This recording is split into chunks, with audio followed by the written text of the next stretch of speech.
and welcome to a very sunny Angling for You. And it's absolutely typical that we're all on quarantine and then this weather comes along, which is a bit of a joke considering all the storms and the crap weather that we've had.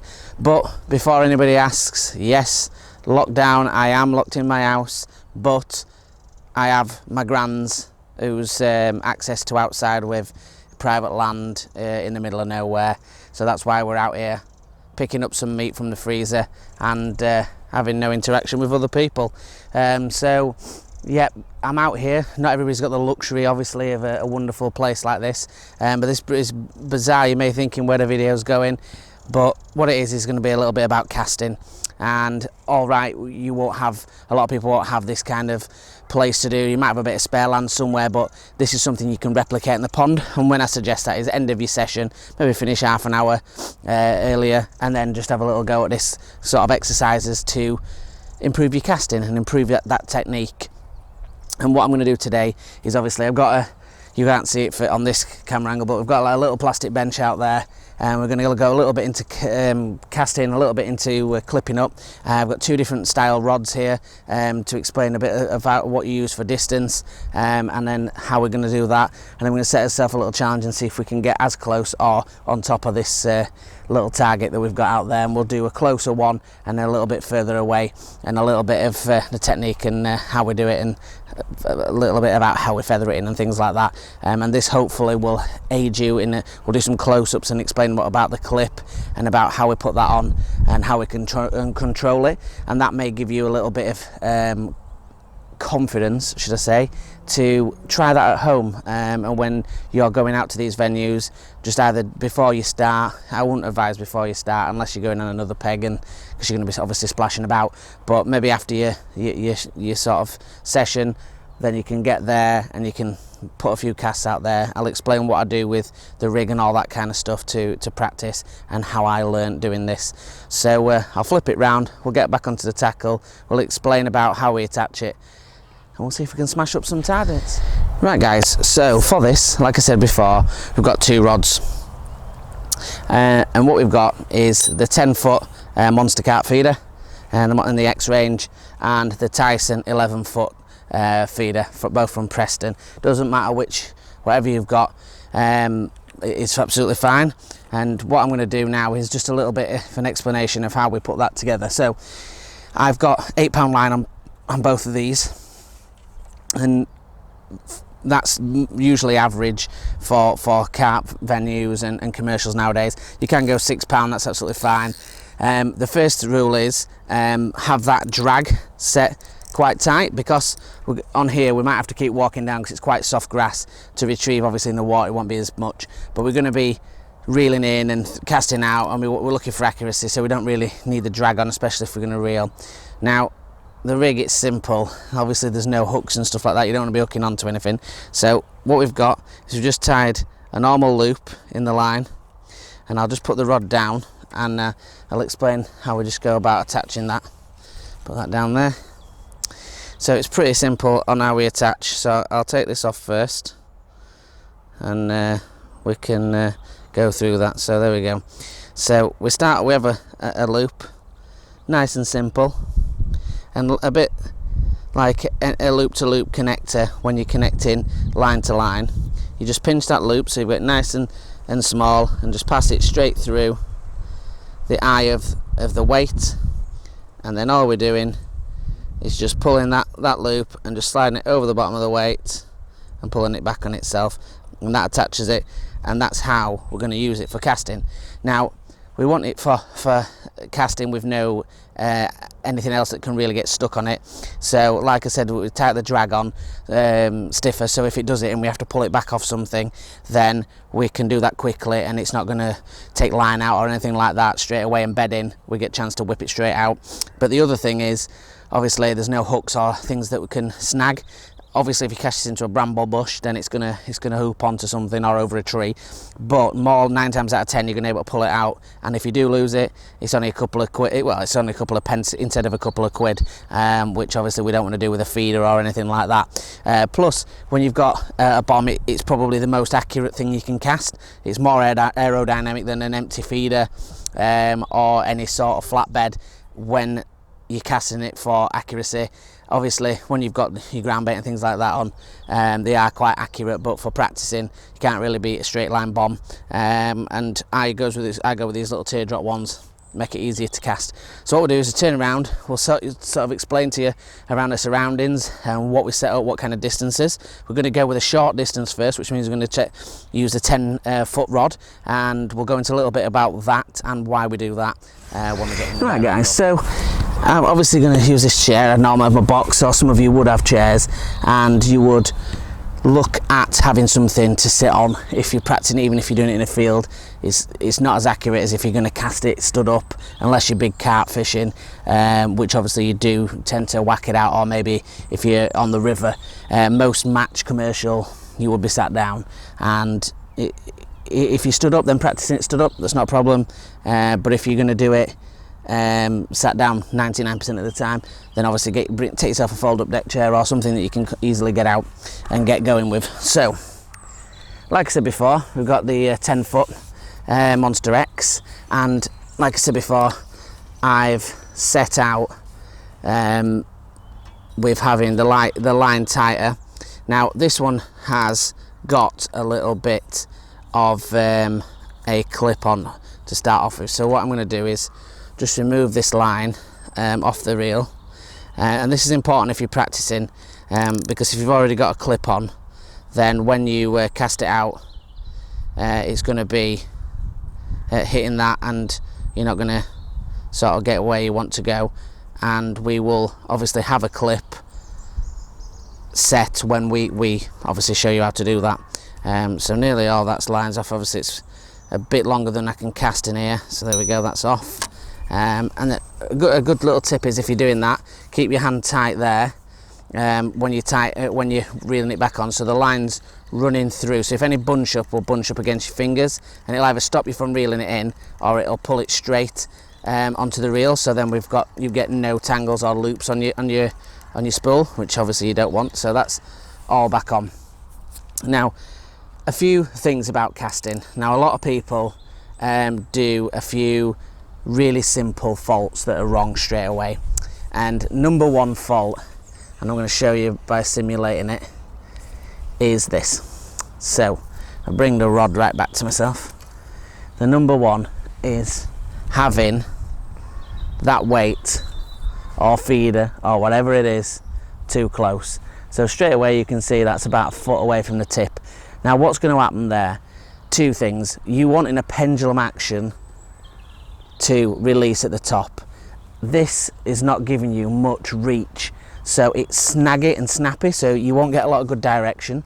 If it goes loops over that tip, which you should always check before you cast, it will take that tip straight off, or it will crack this straight off, and the weight will go 300 miles down the other side of the pond. So all that, or you'll throw your tip down, and all sorts of bad things can happen. So number one is just don't leave that much gap. So the second, obviously, from doing that would be to do the opposite. Now the opposite is putting too much on. Now when you've got your line from the tip, what I always suggest is, number one, looking what's behind you. And so if you were casting it sort of this distance, so we've got probably a metre, slightly over a metre in distance, so that's from here to the tip. That's too much, and obviously with that you can't again get that accurate pendulum motion. So what we're looking for, and I'll just tighten that up, is to be sort of in the middle of both. So there we have around 60 centimeters, sort of, maybe two and a bit foot, and that is enough. That's the kind of distance you want on. And the reason for that is, when we're going to cast, we're going to swing it forward, and then when it rocks back, it's going to swing back, and that's going to hit the blank, and then we're going to be able to fire the rod forward in that kind of motion, and that will allow us to get good accuracy, and it'll also get us to good timing. Now that all sounds a bit much to take in if you're new to it, but it really is about that practice and about releasing your finger. So obviously when we've got, so it's a bit soft on here, and it's so that finger is very important, of having that onto that line. That is the finger that when you get into that forward momentum, that's the finger that you're going to then let go to allow that line to travel forward. So that's the main part of the first of the cast. The second part is all about setting that clip. So what we're going to do is we're going to throw that out there, and we're going to look at explaining how we do the clip. So before we cast it out, a little bit of information. So if I'm aiming, so let's say that in the distance, the blue table is the target, or that's the bank, or where I want to get close to. You're looking always to land short of that to start off with, and then we will pull out a little bit of extra line, which will explain before putting it onto the clip. It's always good to clip up shorter than you need and work towards it, then obviously go straight into it to start off with. So really important this time when you are casting it, that you will need to trap it with this line. Once you've got the clip set, you won't need to trap it with your finger. I always have it there as a safety, but for this moment in time, we need to use the finger to feather it to stop it, because obviously we haven't got a clip set. So when you're doing it, so you want to swing it forward and then swing it back and then gently release forward. Now that's not too bad, to be honest. So I'm just going to put a clip on that, and then I'm going to have a quickly jog down and go get it, because obviously, like I say, in the water you can reel it back. Here we've got quite soft ground, so I'm just going to go get it, and then we'll explain the next stage and explain about putting it on the clip. I'm just going to keep it taut, and we'll explain that when I get back. Right guys, so we've just cast it out. It's about 3 foot or so away from the target. So what I'm going to do now is, you can see this is a little clip there, it's a little circular part. Ignore the fact that there's not much line on there, because your spool should be full, but it's just in between getting some line, but obviously can't go out to go getting any at the moment. So this one's not being used at the moment until I get it filled up. So obviously we've got the little circle ring there. Now it's about 3 foot short, so what we're going to do is just pull out a little extra line, but I'm only going to pull out in a little bit, so then I can basically ensure myself that I have I'm not going to go too far. So once I've done that, what I'm doing is getting the line in my hand, and then where my thumb is there, I'm pulling that line taut, and I'm just using my finger to guide it underneath. And it can be a bit fiddly depending on what reel you've got, like so. So that's now pulled up against that area there, and it's allowed it to hold on to that clip. So if I shut the bail arm now, it's not going to be cast out any further than that clip. So I can reel my line back in, and we can have another little cast and see how far away we actually are, and I'll change the camera angle for that. Right guys, so we're in the position now. We've cast out first time, and we've put it on that clip. So we've put it on that clip, and we're going to reel it back in. Now this is an important motion that we're going to do to stop the line from going. So when we find the accurate distance, what we're going to do is probably go about a foot, maybe 1.5 feet longer than where that's going to be. And the explanation for that is, when we cast the rod out, we're hitting we're slightly pulling the rod back. So we cast it forward and we're pulling it round to the top to hit the clip. So we're taking out 1.5 feet or a foot of line in that motion and bringing it back to drop it straight in the accurate place. If you hold your rod forward when you cast it like that and it hits the clip, then obviously you're going to go the length of the rod further than you want to go. So it's a bit more difficult to explain, so I'm going to have to do it in a cast, and what I'll try and do is slow the footage down so you'll see and understand how we do to block it. Now bear in mind, this might not hit because we don't know if we've got the right distance yet. So again, we've got that sort of 60 centimeters of line, which is in between those 2 points that we explained before. We've got a finger on the reel, on the line next to the reel, to control obviously the line leaving the reel, and we're going to work that pendulum action forward first. So we're going to swing it forward and then behind his head, cast forward. We're using the direction of the rod to where we want to cast to. If there's wind coming left or right, that's when you have to adjust by slightly casting into the wind if it's coming left to right, or vice versa if it's coming from the right to the left. And if it's coming into your face, it's just about putting a little bit more power into it and keeping the same distance and all that. It might be just a little bit more weight and casting a little bit more firmer when you're casting.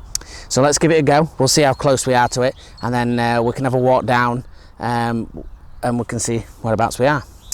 So let's give it a go. So swing that forward and then behind his head. Now that, I think I saw bounce slightly to the left, but not far off the distance. So what I'm going to do is I'm going to get the camera, we'll follow the line down, and we'll go and see whereabouts that's landed, and that gives an indication of what we need to do next when putting obviously the clip on. So I'm going to leave it with the bail arm open, and I'll come and get the camera and we'll go and have a look. We're not far off at all. So obviously that's where his weight is, and that's where the table is.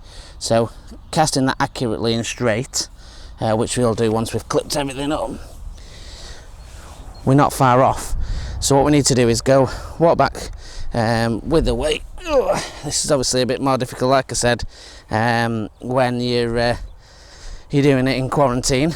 We'll walk that back, and what we'll do is obviously adjust that clip, and then we'll see if we can start hitting some targets. Right guys, so what we've done is we've pulled out another couple of feet of line, so that'd be on top of it, and then another extra foot of line to go straight past it. We should be there or thereabouts now, and sometimes it takes 2 or 3, even 4 times of readjusting your clip to get that right. So we follow those same principles, just unclipped the same way as we pushed it on, pulled out a bit of extra line, clip that on, and then now we're going to make that cast and see if we can get it on target. We obviously got that same distance, following the same principles. Again, it's a lot easier sat on a box because you've got no sides, but we're not going to use that as an excuse. We've got a little wind now, so we've got a little bit of wind right to left, so I've got to think about that, how that's coming over.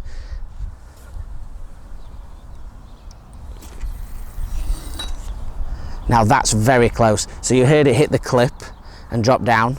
So I'm going to have a little run across off camera and just see whereabouts that's gone.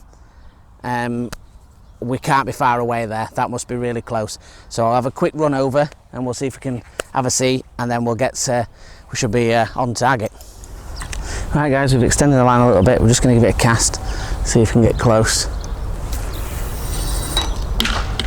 Bang, and that's what you're wanting. Absolutely on the money, straight onto the top of that. You see now we clipped it at the top. Now it's very important, 2 reasons. One, why we're hitting it above to take that line off so it accurately drops, but now when we put the tip down into the water, we can just a couple of tightens to sink that line, and it allows us that foot line to put it onto his rest, so we're not pulling it off away from where it is, and you know, obviously it gives it a very easy and quick way of fishing straight away, and we're not messing about loads and loads of line underneath the water, just sinking that tip and tightening it up. So what I'll do is I'll zoom it in onto the actual blue target, and let's see if we can hit it again, following the same principle, but we can just obviously get a shot of it bouncing off the top.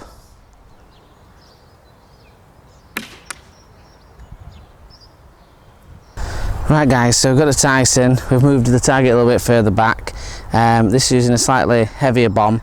As you can see what I mean about the spool, that's how you really want it, nice and full up. We've done a little bit of clipping just to show you a little bit more distance, and fingers crossed we can get there. It's a little bit more difficult and challenging at distance, but it's really good to practice getting that right as well, and allowing you to get the accuracy when you're firing distance, especially if you're fishing like sort of a reservoir or a big expanse of water.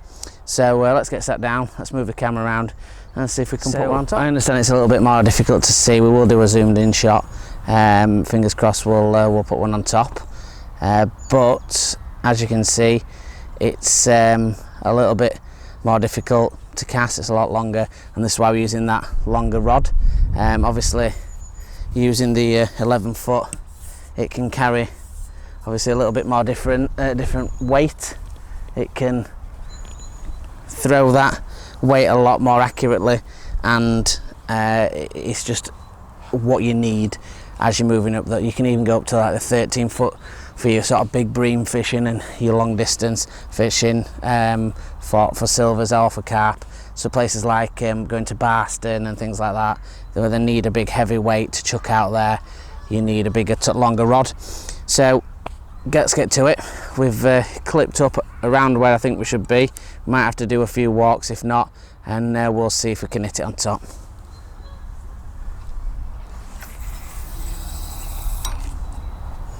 So I'm just going to walk that down now, because I've hit that onto the clip. That was a lot longer cast than obviously the other two, and we'll see how close we are to it. Right, we've got that clip more or less bang on now, I reckon. We're very, very close to hitting it. We've just dropped one left and one right. I've moved it slightly forward a couple of inches, and as long as we're sort of accurate within that 1.5 foot, we're going to be on the top. So let's give it a go and see where we are.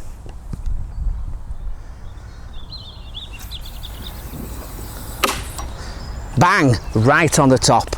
Boom! And I knew we'll be close. We got one either side, and just a little extended, and we're right on the money. So again, it's just about practice, and I'm not going to hit them every time, but I'm going to be around that area, and that's what it's about. Tightening that area, bringing it in from, you know, wide gaped casts to within 2 foot, 1.5 foot, even a foot. When you get really good and you've got the conditions. We're not all Nick Speed, obviously. He was absolutely on target with amazing practice and years of doing it, and longer casting is a lot more difficult, and it's just about feathering it in and just practicing that accuracy. Give it a go, give it a try if you've got a field like this has, and then give it a go on a field. Obviously you can't do it at this moment in time. If you've got a long enough back garden, even if it's sort of 20 foot, you could get a short feeder out and have a little go of it. Just watch your windows and your doors and people. But yeah, give it a go, see how you get on with it. Practice it after a session when we get back out this bloody quarantine. Practice after a session, make sure there's no one around that you're going to interrupt, and with using a bomb, it's not creating a lot of distress to the water or anything like that around when there's people fishing. Better at end of your session, like I said, but it just will catch you more fish, especially coming into that summer season. Hopefully we'll get out this quarantine and we're able to catch and get back out there, and that accuracy will catch you so much more fish, trust me. The time I spent on my casting improved my catch rate no end, and especially if you're fishing any sort of matches or opens or anything like that where you want to try that scene. The reason that they are so good and they catch so many is because they're accurate. There's amongst other things, but when they're fishing a feeder, accuracy is absolute key. So I hope this video's been alright for you. It's been a little bit mad, bit difficult to film obviously with the angles and close up. Again, I'm always filming on my own. Stay safe, stay indoors as much as you possibly can. Like I said, I'm lucky. I've got this place. My gran is completely segregated to a room. We don't even go in the house, and the carers deal with that. So we're lucky that we can just come and go outside and not interrupt anything and be near anything. So keep safe, keep indoors. Let's smash this coronavirus so we can get out and start catching some fish. Thanks a lot for watching, guys. Like and subscribe. Join us on that Facebook, Angling For You. Join us on that Instagram at angling_for_you.